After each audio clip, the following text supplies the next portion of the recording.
एक अमेरिकन लड़का अपने बिस्तर पर सोया हुआ था। सोते वक्त हर रोज उसे एक आत्मा परेशान किया करती थी। आत्मा उसे बिस्तर से नीचे गिर दिया करती थी। ये सब कुछ इसके साथ जब घटित होता है जब ये एक कब्रिस्तान में जाकर वहां पर कुछ उल्टी सीधी हरकतें करता है। अब यहाँ पर जब ये सब कुछ करता है तो इसे आज क्या महसूस होने वाला था।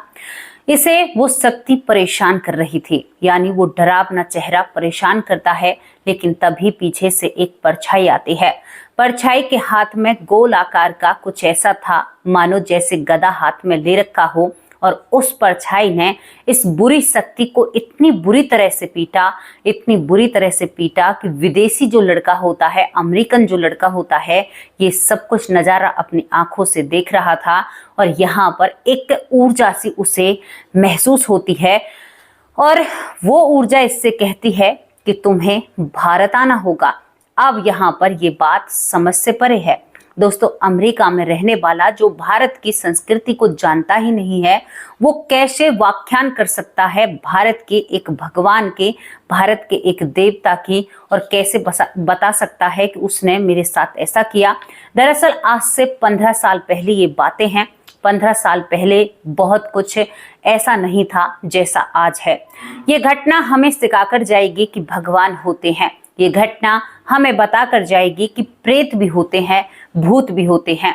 ये आपका श्रद्धा और आपके विश्वास को बढ़ाकर रख देगी, क्योंकि मैं जो भी लाती हूँ ना, बड़ी मेहनत से और बहुत मेहनत से आप लोगों के लिए लेकर आती हूँ। आज की स्टोरी आपको डरा सकती है, आप घबरा सकते हो और आपको सोचने पर मजबूर कर सकती है कि ऐसा भी हो सकता है। लेकिन कहानी या घटना को शुरू करने से पहले ही आपको बता दूं, ये चीजें उनके ही साथ होती हैं जिनके कर्म खराब होते हैं या उनका समय बिगड़ रहा हो। जो व्यक्ति भगवान पर भरोसा रखते हैं, आस्था रखते हैं और भगवान को मानते हैं, भगवान के अलावा वो कुछ नहीं जानते, उन व्यक्तियों का ऐसा चीज या ऐसी जो ऊर्जा होती है वो कुछ भी नहीं बिगाड़ सकती। दोस्तों, यहाँ पर मैं पहले आपको अमेरिका लेकर चलूंगी। अमेरिका में भारत के कुछ लोग रहते हैं, लेकिन वो बहुत दिन के अमेरिका गए थे, यानी उन्होंने भारत को काफी दिनों से छोड़ दिया था। वहां पर दोस्तों एक परिवार रहता है, भारतीय परिवार, और उन्होंने वहीं की नागरिकता प्राप्त कर ली थी। दोस्तों, यहाँ पर इस परिवार में इनका एक ही बेटा होता है जिसका नाम पवन होता है। पवन यहाँ पर रहता है अमेरिका में और वो भाषा भी अमेरिकन बोलता है, यानी वो भारतीय भाषा का इस्तेमाल नहीं करता है। माँ बाप ने भी पूरी तरह से अमेरिका के रहन सहन को अपना लिया था, क्योंकि जब ये कोख में भी नहीं था तब ये परिवार वहां पर शिफ्ट हुआ था, यानी गया था। उसके बाद ये लोग यहाँ पर आते ही नहीं हैं। अब यहाँ पर जो पवन है वो धीरे धीरे बड़ा हो रहा था और वहीं के कल्चर में रंग ढल रहा था। उसको नहीं पता था कि मैं भारत का हूं और भारत में ऐसी सारी चीजें होती हैं या ऐसा कुछ भी होता है। अब क्या होता है कि ये लड़का पढ़ने लगता है, ये लड़का अब कॉलेज जाने लगता है। ये एक नामी गामी परिवार था। यहाँ से, भारत से ये विदेश गया था और फिर वापस कभी लौटकर आया ही नहीं, लेकिन एक बेटा की मजबूरी इनको वापस लेकर आती है। अब ये अपने कॉलेज में पढ़ने लगता है, फर्स्ट ईयर इसका होता है। तो दोस्तों, कॉलेज के पास ही एक चर्च था, चर्च के पास ही एक कब्रिस्तान था, कुछ इस तरह का वहां पर माहौल था। अब ये क्या करता है कि अपने कुछ दोस्तों के साथ मिलकर, क्योंकि ये चर्च भी जाया करता था, बिल्कुल भी यहाँ पर जो भारत की संस्कृति है या यहाँ का कल्चर है उसे फॉलो नहीं करता था। ये वहीं के सभी कल्चर को, वहीं के भगवानों को मानता था, चर्च भी जाता है। अब ये जब कुछ बच्चे इकट्ठा हो जाते हैं तो कुछ उल्टी सीधी हरकत ये चर्च में जाकर, यानी कब्रिस्तान में जाकर, जहां पर लोगों को दफनाया जाता है, वहां पर कुछ उल्टी सीधी हरकतें करते हैं। वहां पर इनकी हरकतें इनको इतनी भारी पड़ती हैं कि ये कुछ काले जादू जैसा प्रयोग ये उस चर्च के पीछे जाकर करते हैं। अब काला जादू ये वहां पर सीख रहे थे। एक डेस्क बोर्ड सा नहीं होता है, उस पर कुछ तरह की चीजें करते हैं, कुछ मंत्र जाप करते हैं और वहीं से इनके उल्टे दिन शुरू होने हो जाते हैं। दोस्तों, इस स्टोरी पर एक कहानी भी बनी है, लेकिन एक फिल्म भी बनी है, लेकिन उस फिल्म को केवल अमेरिकन ही बताया गया है, भारतीय का उसमें कोई रोल नहीं है। जबकि जो कुछ घटा था वो भारतीय लड़के के ही साथ घटता है। यहाँ पर क्या होता है कि डेस्क बोर्ड पर, मतलब जो वो चलता नहीं है कि जॉली जॉली, मतलब कुछ इस तरह के इन्होंने मंत्र पढ़े थे। अब इनके पीछे एक आत्मा लग जाती है। 4 से 5 दोस्त होते हैं, धीरे धीरे किसी को लकवा मार जाता है, कोई ट्रेन के आगे आ जाता है, किसी के साथ कोई हादसा हो जाता है। इस तरह की घटनाएं इन दोस्तों के बीच में होने लगती हैं। इन सब को देखकर जो पवन होता है वो डर जाता है। डर के कारण वो अब अपने कमरे में अपने आप को बंद रखने लगता है। कॉलेज आना जाना भी उसने बिल्कुल छोड़ दिया था डर के कारण। किसी को बताता नहीं है कि हमने कॉलेज में कुछ ऐसी चीजों को, बाइबल या कुछ ऐसी चीजों को पढ़कर कब्रिस्तान में हमने ये सब कुछ किया था या हमने ऐसा किया था। दोस्तों, यहाँ पर माँ बाप को बेटे के कमरे में से अजीब अजीब आवाजें आने लगी थी, मानो कोई मंत्र फूंक रहा हो या कोई, जैसे लिपसिंग नहीं करते हैं, आप सोच कर देखिए मन में उस चीज को कोई लिपसिंग कर रहा हो। और माँ बाप जैसे ही दरवाजा खटखटाते थे ये सारी चीजें बंद हो जाती थी। उनका बेटा उन्हें जमीन पर बैठा हुआ नजर आता है। माँ बाप अपने बेटे को संभालते हैं, कहते हैं कि बेटा तुम्हें क्या हुआ है, तुमने कॉलेज जाना भी बंद कर दिया है, आखिर बात क्या है, समस्या क्या है। वो लिपट कर अपनी माँ के गले लग जाता है, कहता है कि माँ, हमने चर्च के पीछे जहाँ पर लोगों को दफनाया जाता है वहां पर कुछ ऐसा किया, मेरे सभी दोस्त मारे गए हैं। माँ को भी पता था। वो जब भी किसी के अंतिम संस्कार में जाया करता तो उसे डर लगने लगता है। दोस्तों, हॉलीवुड मूवी इस पर बनी हुई है, आप उसे देखोगे तो डर जाओगे। यहाँ पर जब ये सब कुछ होता है तो ये लड़का कहता है कि माँ, गलती हो गई, अब की बार बचा लो, अब ऐसा नहीं होगा। मुझे एक शक्ति यानी एक डरावना साया दिखाई देता है। वो साया मुझे बेड से खींचकर नीचे गिर देता है। माँ, वो मंत्रों का जाप करता है, उल्टे सीधे मंत्र बोलता है, उसकी उंगलियां पीछे की तरफ मुड़ जाती हैं। मैंने उसे सफेद कपड़ों में, सफेद गाउन में देखा है। और माँ, वो एक महिला आत्मा है, मुझे बहुत परेशान कर रही है। अपनी उंगली दिखाता है। माँ, उसी ने मेरी उंगली को तोड़ दिया और मुझसे कहा है कि तेरा तो मैं शिकार करके तुम्हें ठिकाने लगाऊंगी। मुझे क्यों जगाया, क्यों बुलाया। बहुत डर की बात है, डर सा लग रहा है ना सुनकर। मुझे भी बताने में मेरे रोए खड़े हो रहे हैं। माँ अब कई चर्चों में अपने बेटे को लेकर जाती है, लेकिन कहीं से कोई आराम नहीं होता। जिस भी कहते हैं ना कि जो फादर होते हैं उनके पास जाते हैं, कहते हैं कि बहुत बड़ी शक्ति को इन लोगों ने जगाया है। कानून कहीं का भी हो, इन चीजों को नहीं मानता है। माँ और पिता परेशान हो जाते हैं अपने पवन के लिए। अब पवन, ये सब कुछ इलाज चल रहा था लेकिन किसी से भी कोई आराम नहीं पड़ रहा था। पवित्र पानी से लेकर सब कुछ का इंतजाम किया गया था लेकिन कहीं कुछ भी आराम नहीं लगता है। कई बार यहाँ पर जो फादर होते हैं घर आकर कुछ अपने मंत्र या कुछ बाइबल या कुछ ऐसी चीजों को पढ़ते हैं लेकिन आराम लगने का नाम ही नहीं होता है। तभी यहाँ पर पवन अपने बिस्तर पर सोया हुआ था। परिवार ने अपने बेटे का नाम पवन ही रखा था। पवन जब अपने बिस्तर पर सोया हुआ होता है तो उसे वही डरावनी शक्ति, वही डरावनी सफेद गाउन वाली महिला, जिसके चेहरे पर दरार आ रही थी, आंखों के नीचे काले घेरे थे, खींचकर जमीन पर डाल देती है। जैसे ही वो उसको खींचकर जमीन पर डालती है वैसे ही ये लड़का किच्ची मारने लगता है, यानी चीखने लगता है। तभी यहाँ पर एक दूसरी शक्ति प्रकट होती है। शक्ति क्या होती है? एक बहुत बड़ा विकराल रूप उत्पन्न होता है जिसका चेहरा वानर जैसा लग रहा था।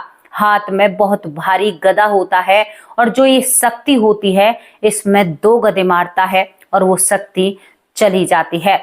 इसके बाद यहाँ पर ये जो शक्ति होती है ये कहती है कि तुम्हें अपने भारत जाना चाहिए। तुम्हें यहाँ पर सूरज कुंड नाम के एक मंदिर, जो कि यहाँ पर आपको बताऊं मैं, मध्य प्रदेश के जिले यानी मध्य प्रदेश के मंडला जिले में नर्मदा नदी के तट पर पड़ता है हनुमान जी का मंदिर। उस मंदिर के बारे में ये शक्ति, या मैं तो इन्हें साक्षात हनुमान जी ही कहूंगी, इन्होंने कहा कि तुम्हें वहां पर जाना होगा। माँ बाप दरवाजे पर खड़े थे। लड़का अपने अंदर एक अलग सी ही ऊर्जा महसूस कर रहा था। लड़के ने दरवाजा खोला। जो लड़का इंग्लिश में बात करता है अपने माँ बाप से, अपनी मातृभाषा में बात करता है, कहता है कि माँ, मुझे ऐसी चीज दिखाई दी है, आप बताइए मैं क्या करूं। यहाँ पर पिता के कदम पीछे हट जाते हैं। वो सोचता है कि मैं तो भूल ही चुका था कि हम भारतवासी हैं। बेटा, तुम्हें साक्षात हनुमान भगवान ने दर्शन दिए हैं। हमारा कौन सा कर्म उभरा है? हम तो जब से भारत को छोड़कर आए हैं हमने पीछे मुड़कर भारत को देखा ही नहीं है। हमारे जो जानकार लोग थे वो भी शायद हमें भूल चुके होंगे, लेकिन ये लड़का कहता है पवन कि पापा मुझे भारत ही जाना है, मुझे सूरज कुंड मंदिर पर जाना है जो नर्मदा नदी के पास है। पिता कहता है कि बेटा पहले सर्च करके, दोस्तों यहाँ पर एक कंप्यूटर होता है, उसका एक मॉनिटर होता है, उस मॉनिटर पर बैठकर 3 से 4 दिन में सर्च की जाती है और यहाँ पर सर्च करने में पता चलता है जिस मंदिर का मैंने आप लोगों से पहले नाम लिया, मध्य प्रदेश के मंडला जिले में नर्मदा नदी के तट पर सूरज कुंड का एक मंदिर है जहां पर श्री हनुमान जी रहते हैं। कहते हैं कि वहां पर जब ये सर्च करता है तो इसको पता चलता है कि इसी के बारे में मुझसे उस शक्ति ने कहा था। तो यहाँ पर पिता कहता है कि बेटा अब तू उसे शक्ति मत बुला, वो साक्षात श्री हनुमान भगवान थे, हमारा कोई कर्म उभर कर हमारे सामने आया है जो भगवान तुम्हारी मदद करने के लिए आए हैं, वरना तुम्हें भी अपने दोस्तों की तरह रहना पड़ेगा। दोस्तों यहाँ पर ये पूरा परिवार मिलकर इस मंदिर की खोज में वहीं से पूरा पता लेते हैं, टिकट करते हैं और वहीं से ये मध्य प्रदेश पहुंच जाते हैं। मध्य प्रदेश पहुंचकर वहां पर जाकर इनको एक और चमत्कार से रूबरू होना था। यहाँ पर ये जाते हैं मध्य प्रदेश के मंडला जिले में, जहां पर नर्मदा नदी के तट पर पहुंचते हैं। जब वहां पर पहुंचते हैं तो कमाल की बात है, मानो इन्हें कोई रास्ता दिखा रहा हो। ये एक बार भी कहीं पर अटकते नहीं हैं, एक बार भी कहीं पर कोई दिक्कत या परेशानी नहीं होती है। लेकिन इस लड़के पवन को हमेशा महसूस होता रहता था कि कोई इसके पीछे चल रहा है। फिर इसे महसूस होता है कि जो मेरे साथ है वो उसे मार रहा है, उसे भगा रहा है। दोस्तों जब ये नर्मदा नदी के तट पर पहुंचते हैं और वहां पर उस मंदिर पर पहुंचते हैं तो ये वहां पर दूसरे दिन सुबह सुबह पहुंचते हैं। अब पहल की रात का किस्सा आपको बताती हूँ। पवन भारत आकर सोए हुए थे, वो एक होटल में रुके हुए थे। वहां पर बार बार कोई दरवाजा खटखटाता है, दरवाजा इतनी जोर से खटखटाता है, पवन की माँ कहती है कि बेटा दरवाजा नहीं खोलना है। बेटा कहता है कि माँ क्या पता यानी होटल का स्टाफ हो। माँ कहती है कि सुबह देखा जाएगा, सब कुछ बनाकर घर से लेकर आई हूँ, इसी में सब कुछ है, हमें बिल्कुल भी बाहर नहीं जाना है। यहाँ पर दोस्तों पिता बहुत अच्छी पेंटिंग बनाते थे, वो हनुमान बाबा की पेंटिंग बनाकर अपनी जेब में रखते हैं, लेकिन हिम्मत नहीं होती है दरवाजा खोलने की। और दरवाजा इतनी तेज बजता है, घट घट बहुत जोर से आवाज आती है, लेकिन ये परिवार एक बेड पर सिमट कर रह जाता है, लेकिन कोई भी दरवाजा नहीं खोलता है। एक और बात, अब ये वहां पर आकर पहुंच जाते हैं मंडला जिले में, क्योंकि इन्हें सब कुछ पता चल चुका था। जब वहां पर आकर पहुंचते हैं तो सुबह सुबह श्री हनुमान जी के दर्शन करते हैं। ये लड़का आंख बंद करके हनुमान जी के चरणों में गिर पड़ता है। माँ यही तो है वो जो मेरे सामने आए थे, खुली आंखों से मैंने इनके दर्शन किए, इन्होंने ही उन्हें मारकर भगाया है। माँ यही हैं। वो लड़का जैसे ही हनुमान जी के चरणों को स्पर्श करता है वो अपने अंदर बहुत हल्कापन महसूस करता है। लगता है किसी ने बहुत सारा आशीर्वाद और एनर्जी उसके अंदर डाल दी हो और वो वहां पर हाथ जोड़कर खड़ा हो जाता है। अब वो एक चीज क्या महसूस करते हैं, आज यहाँ पर जो ये पवन की माँ होती है वो कहती है कि बेटा आज पूरी रात हम पूरे दिन यहीं पर रुकेंगे। पंडित जी कहते हैं कि कोई बात नहीं, आप बहुत दूर से सफर तय करके आए हैं, आप यहाँ पर रुक सकते हैं। सुबह से शाम तक ये यहाँ पर रुकते हैं। लड़के को बहुत हल्का महसूस हो रहा था, लग रहा था यहाँ पर कोई भी नहीं है और मैं बहुत खुश हूँ और मुझे बहुत खुशी मिल रही है।